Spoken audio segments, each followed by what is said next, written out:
because I think the federal student loan programs have been shown to really have jacked up the cost of college. Every dollar they give out in loans. We'll get to that in a minute. But okay, but I'm saying in a private system, it's not that low-income people or people from modest beginnings wouldn't have access. It's that they would have to say, okay, I'm going to go study engineering. Here, a bank will give you a loan if there's a good chance you'll be able to pay it back. That would be a thing. Right now, they're crowded out because the government does all the loans, and then taxpayers are ultimately probably going to be on the hook for a lot of it. Okay. I mean, I think, to the extent that taxpayers are on the hook for all the tax cuts, I mean, that we have. Tax cuts aren't the same. That's people keeping their money, Sam. It's not the same as a transfer. It's not their money. It's not your money. It's your money. The money you earn and get a tax cut on it's your money. Hey, you earned it. Dude, that money's the U.S. government's money. Okay, are you ready? I'm so pissed. I was going to say, are you ready, Adam and chat, to be very triggered? I'm so fucking pissed at this. The money you earn is not yours. Don't you know? You don't. The government's. It's not your money. Every bit of labor that you put into the world, that's the government's labor. You're just an employee of you're basically a slave to the federal government. That's it. That's not your time and energy and investment. Mm-hmm. That belongs to them. How can Sam do this? How do people not? Who listens to this and thinks, "Oh, this guy's smart"? Not if they let you keep. Pick up a piece of paper on your desk. Okay. Tear it. You are safe from the government coming after you. Now do that with a $5 bill. You're not allowed to do that. It's the government's money. We have it, they print it, and we have ownership for a period of time. But the fact is, it's the government's money. So I kind of understand the argument Sam's trying to make here. But yeah. I don't even think that's true. Just because you have something, just because you own something and you can't necessarily destroy it, that doesn't mean that you don't own it. Right. Well, I mean, look, currency traders buy currency, okay? They own that fucking currency. Right. I mean, you can't just take a fire pit in your backyard and start burning all your trash. Well, and the government can't just come in and take all of your money. I mean, we have a system of taxation in place, but exactly, they can't just they can't just walk in and go, "Give me all your money." They could, but then the money would become worthless, or you'd be in a situation. I mean, there's a reason that the U.S. dollar is used as the world's reserve currency instead of the ruble. Right. The Russian government just says, "Hey, I don't like you. Give me all your money." It's like, okay, I don't know about this. Yeah, we have a monetary system that's heavily policed, where other tin pot dictators, they have a monetary system that is flexible around what the dictator wants to do. Right. Yeah. So to me, just because you can't rip the money, you can't destroy money. Okay, there's a reason. There's a reason you can't destroy money that doesn't have to do with your property ownership of the money or not. Yeah. It's not connected to those two things. So I don't know. It's just a weird, depending on where you live, you can own your house. You can own your property. That doesn't mean that you can, in some places, you can't even paint your house specific colors. Oh, HOAs are the devil. Right. But does that mean that you don't own your home because you can't paint in a specific color? No. It just means that there's other rules and regulations regarding not property ownership, but the property usage and how it affects. And what is the reason for those laws? Where they say, "Oh, you can't paint your house a specific color." It's because they're like, "Well, you're going to drive down everyone else's property value." Yeah, right? We're all in this together. You got to keep. Well, it's the same nice. thing with money. That's why you can't just start fucking burning up money. Right. Because you're going to fuck over everyone else. You're going to fuck with destroy enough money. You're going to start fucking over. You're going to start messing with the economy. Yeah, you're going to cause massive deflation. Right. They're actually trying. I mean, this is why how they're fighting inflation is they're trying to take money out of the system. Right. Yeah. I guess. Oh, and I think they actually go here in this debate that, Sam is cool with the government coming in and taking 90% of your wealth away from you. What a fuckhead. Yeah. What a fuckhead. Look how I'm curious if one of two things is happening in the situation. One is I don't know Sam's background, so I can't comment. But I think one of two things is happening. Either Sam is completely guided by his elephant in that his moral intuitions, and he has literally not a single libertarian property ownership moral intuition in his body. So this is all like he just literally doesn't understand the concepts of what the guy's saying or why what he's saying would be incredibly offensive to people that do have concerns, that do have moral intuitions towards property ownership.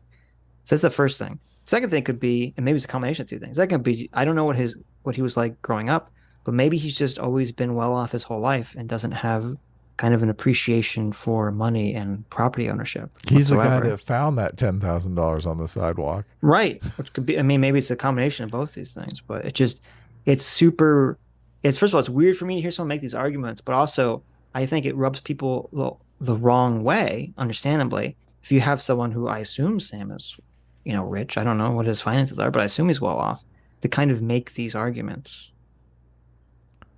Yeah.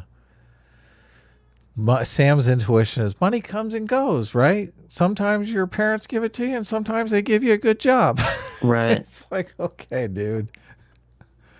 I see. I got it. I understand the world of Sam Seder. So you think everyone's incomes are actually just the government? Michael, thanks so much for being a free will seeker for 3 months, says, Sam is proof that a college education doesn't make you smart. Oh, yeah. Money that they're going to let us decide how much. And we have ownership for a period of time, but the fact is it's the government's money. So you think everyone's incomes are actually just the government's money that they're going to let us decide how much to have? I think we have very different views of property rights, which I knew that coming into 100%. And we also have a different view of what is valuable to society.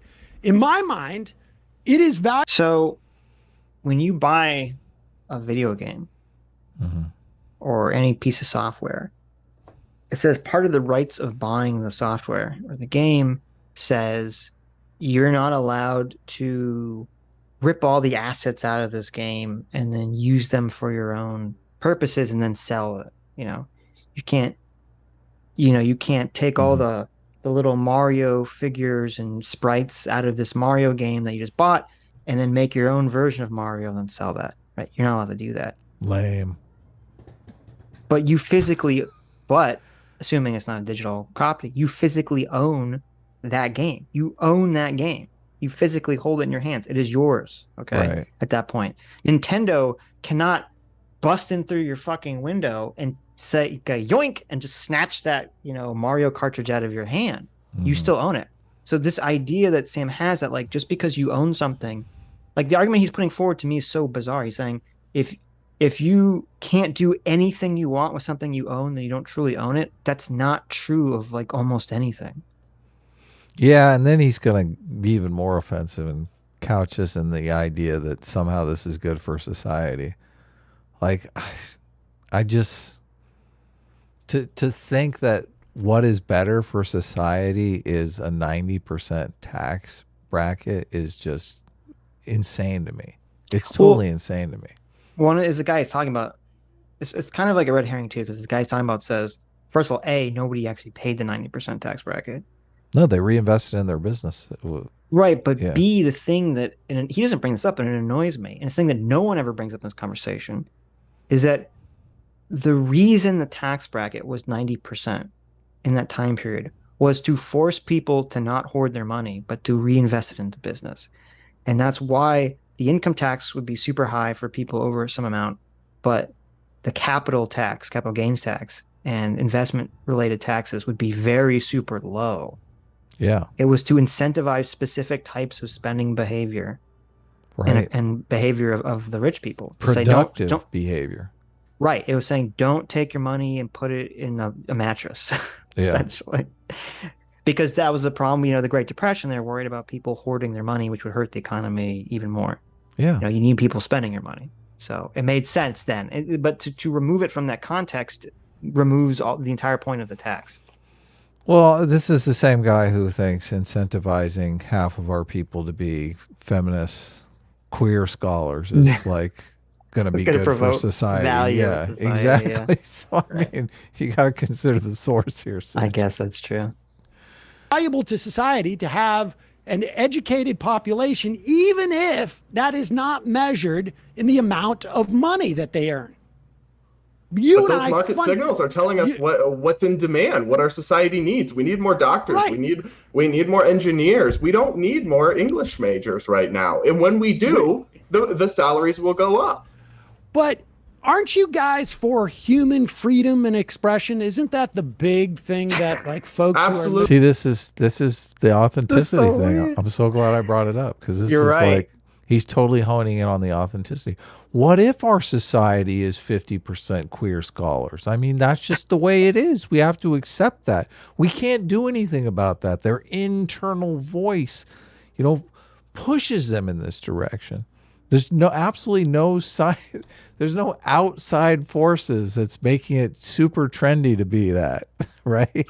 Yeah. Well, I'm so glad we talked to Dr. Moeller, and I'm so glad you brought up this because I didn't even conceptualize this, but that's such a useful lens to look at this situation as this authenticity matrix, because that is what's happening here. Yeah. That is what and this is where the miscommunication is that Sam doesn't understand. It's because Sam what he just asked him was really, doesn't authenticity matters? But Sam doesn't understand that that's really what he's asking. Nope. Because the response would be, yes, I'm all for individual freedom, but what you're suggesting is that we have to pay for someone else's individual expression. And where's if I am being forced by the government, to pay for someone else's individual freedom, aren't you taking away my freedom to make, for their purposes, just so they can get a philosophy degree or a feminist studies degree or something? The smart thing for you to do is just to get a feminist studies degree too and let the other guy pay. But this is pretty soon. You see where this leads. Right. And also, I mean, we're talking about like the rising cost of healthcare. Well, one of the ways that would help that cost go down is if we had a glut of doctors, right? Of course. Yes. So, Yeah. that I should be think where reducing the cost of becoming a doctor or a nurse, I think should be top priority. Yeah. reducing the refunding. cost and also just having more doctors. Well, I think reducing the cost would obviously incentivize more people to become doctors. I think right now people look at the extreme cost of becoming a doctor, the educational cost of becoming a doctor, and I think it dissuades some percentage of people who could or would be doctors if it was less expensive every single year. Right. No, I agree completely. But part of that is also the reason why doctors make so much money is because there are in limited demand. So some people say that cost constriction is really to prevent more people from becoming doctors, so they continue to make the kind of money that they make. Right. This is the same thing with housing. Like, the people who own houses like the fact that their houses are worth a lot of money. Of course. They don't want people building more houses and driving down the cost, the value of their property, right? But see, that's what's and this is where I get so annoyed at all these, leftists that complain about this is like, the reason that housing is so expensive is because people that own homes go out and fucking vote. Of course. You fucking people don't go out and vote. If you went out and voted, you could actually get politicians who would want to, reduce housing. Every time something's on the ballot, like the city ballot for like expanding anything, or it's like voted down. Right, of course. Right, yeah. Because none of the renters vote. Yeah, I know. Yeah. And then you have a bunch of people online saying, you shouldn't vote anyway. And I think your vote doesn't matter. Yeah, exactly. Yeah. Okay. It's kind of a self-fulfilling prophecy. You know what happens if you don't vote? Your vote doesn't matter. That's it really true. doesn't. That's true.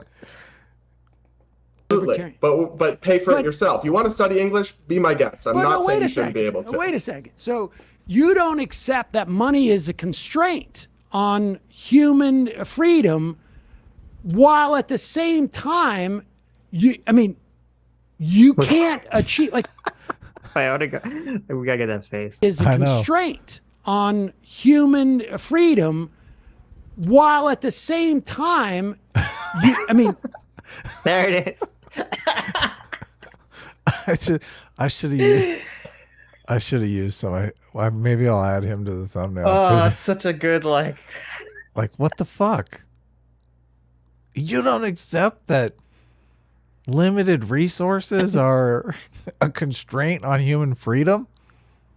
Yeah, dumbass. I know. It's actually besides laughing at Sam, there's actually an incredibly interesting psychological phenomenon that's going on here. Okay. Which is that Sam is attempting, which is good, I guess, to craft an argument that would appeal to someone on the right or someone who's libertarian. That's what he's trying to do. Mm-hmm. The fact that he's failing at it so miserably shows he just doesn't understand the right or the libertarian conception of the world at all.